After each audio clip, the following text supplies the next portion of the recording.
Hey guys, nous passons dans la sérieux pour nous là, ok? Gon bagay k'ap fait sur Facebook là, nous besoin parler de lui.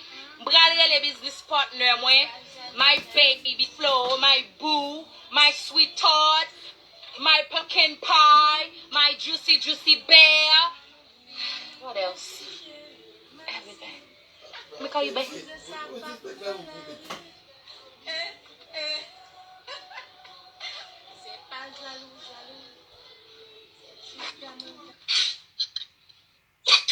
Hello, gorgeous. Ah, hey, gorgeous. Hello, baby. Are you wearing blood shell?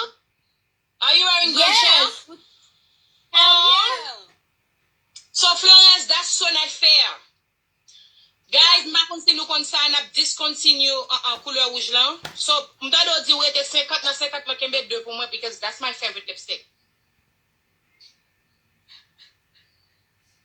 Unfortunately, you gotta go. We working on new things. That's so sad. I mean, that is so sad.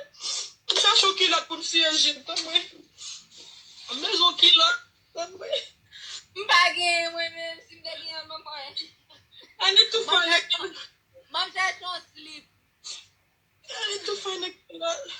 E devon ti wa kilot la miel. Banon grannies. Obje bon. Quoi m'ta bon. Nous pas vraiment amis.